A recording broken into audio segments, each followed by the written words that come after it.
Preston was saying that you just have a knack for the ball. You know, you called you a ball hog. Just how long has that kind of been a thing in your career? What type of pride you take in that at this level?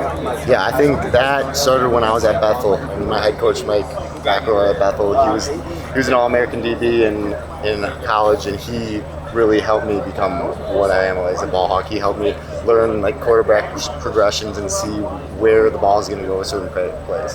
And how have guys like Preston and maybe that have been around a little longer just helped you kind of get comfortable with this system and get to where you are this moment? Yeah, for sure. I mean, coming into the system with guys like AB and Preston, dudes who have played a lot of snaps in this program, that's been awesome for me. Like, I can obviously ask Coach Coop questions, but Coach Coop's busy dude. Like, he's got a lot going on.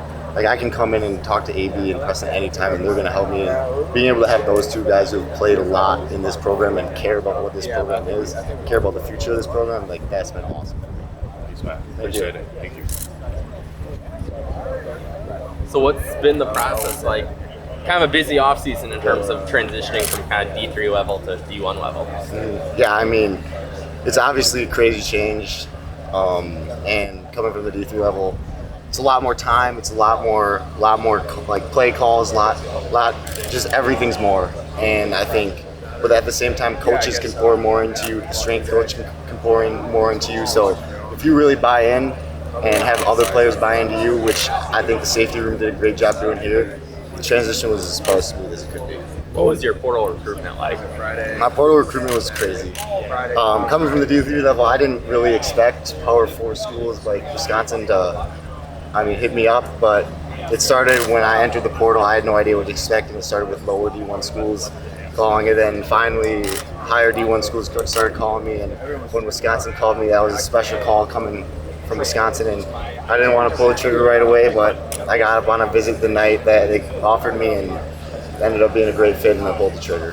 The night that you got the offer, so like, did you get the offer like in the afternoon, and so then you drove? Yep, I got the offer driving back for winter break from Bethel, and then I got home, went right to dinner with Coach Fickle and the staff, and took my official visit the next day, and committed that day. What stood out to you the most about them, during that visit process?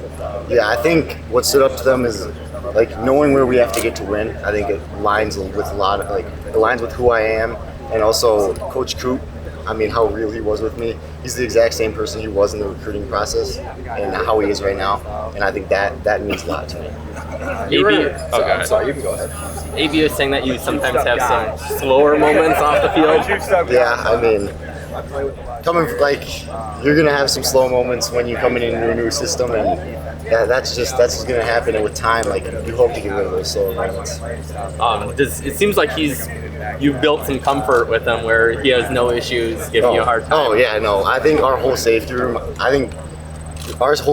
super tight, and I think you could see that us hanging out outside of football, inside of football. What Coach Coop's done to make our safety room as tight as it's been awesome. Is it true that you sleep 12 hours? I was sleeping for 12 hours a bit in the summer. Yeah. You were incredibly productive in your first couple of years at Bethel. Do you feel like you were maybe overlooked in the recruiting process, or did those years feel pretty necessary to get where you are now? Yeah, no. So in the recruiting process, my junior year of high school was COVID. So obviously a lot of recruiting didn't happen, and I ended up being a Division II recruit, a lot of NSIC schools, and committed to Mankato. And I think at the time I was a really late bloomer, and I think at the time as a high school player, Division II was where I ended up, and I don't think I was really under recruited. And I broke my leg in my first semester when I was at Minnesota State Mankato, and decided to enter the transfer portal. And my main goal was to find a place that I could be happy at and play right away. And that's what Bethel offered me, and I think I did need that time. That 2 years at Bethel were awesome for me. Getting that under my belt, gaining confidence, I definitely needed that. Going from Bethel to being out here with these Big Ten athletes every day, have you kind of had a welcome to Division I moment or anything like that? I mean, yeah, the speed of the game, the physicality, the size of the dudes is obviously different, but I mean, that's what I talked a little bit about it before, but that's what spring ball is so good for. I mean, it feels like I almost already had another season here, and this feels like I'm coming into season 2 almost this fall camp, and just being able to like slowly go get into spring ball, and then being able to attack this fall camp head on has been a great transition for me. Your stat line the last 2 years, obviously, insane. Is it a challenge at all to go from that to being a backup this year? Seeing your snaps yeah. sprinkled in.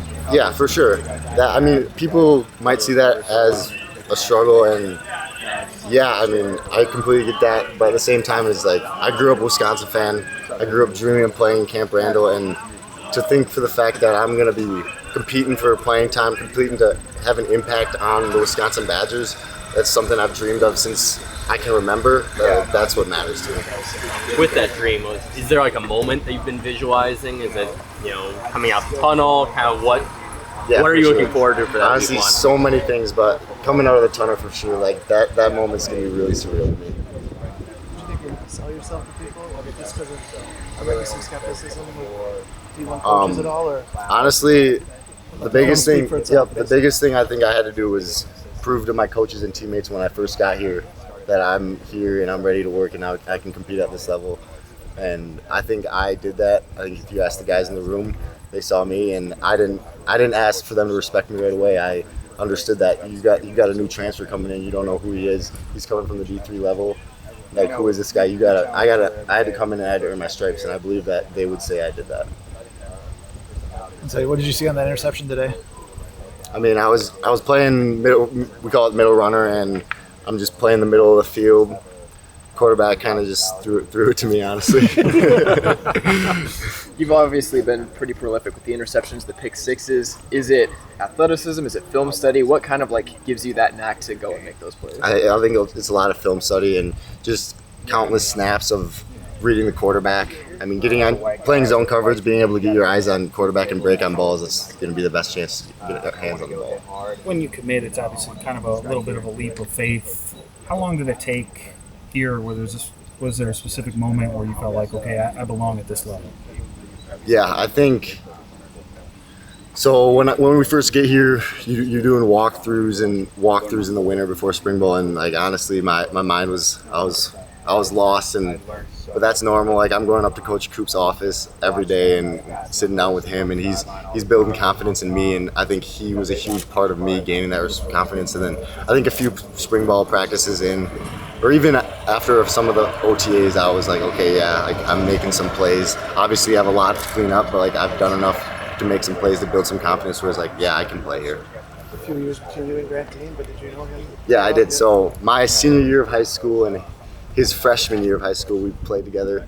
He was already playing both ways as a freshman in high school, so we played together. And the funny part, in high school, we did not like each other. He as a freshman, he thought he was top shit coming in, and I mean he was playing both ways as a freshman, but he was practicing like he thought he was the best, and I would always call him out on that. And I think it's fun seeing how much he's grown coming into here, and he's matured so much that it's really impressive. And also it's funny because he's my little brother's best friend. My little brother was a senior in high school this last year, and he's his best friend, so it almost feels like I got a little brother on this team now.